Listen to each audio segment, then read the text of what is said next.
নে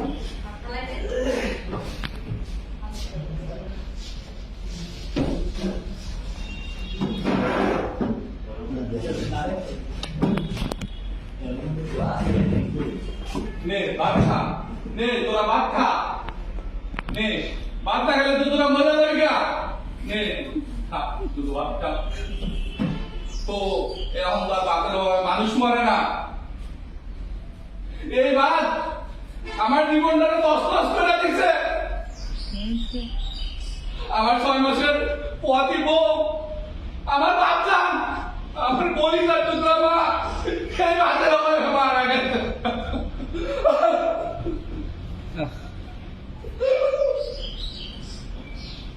আমার চোখের সামনে তারা দাবায় পড়ছে, আমি কিচ্ছু করতে পারিনি, আমি কিচ্ছু করতে পারিনি।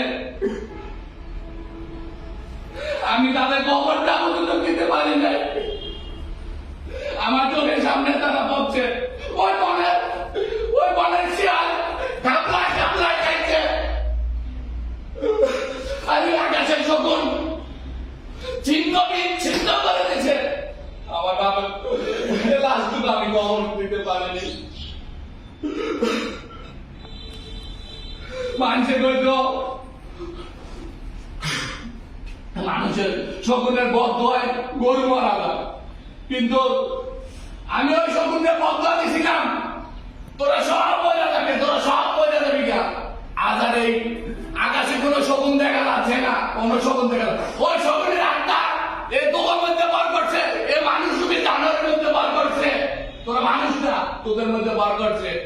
এই তো তুই তো একটা আস্থা শকুন নিয়ে তোর মধ্যে একটা শকুন বার করছে।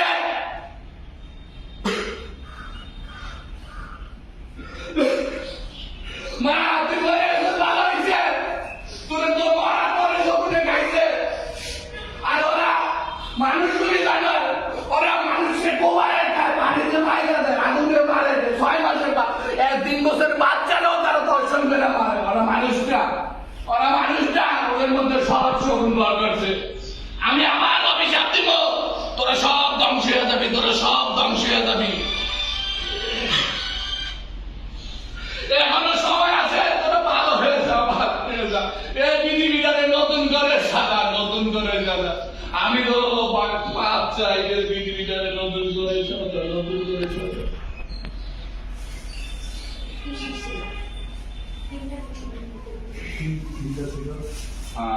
দুর্ভিক্ষ পরবর্তীকাল সমাজে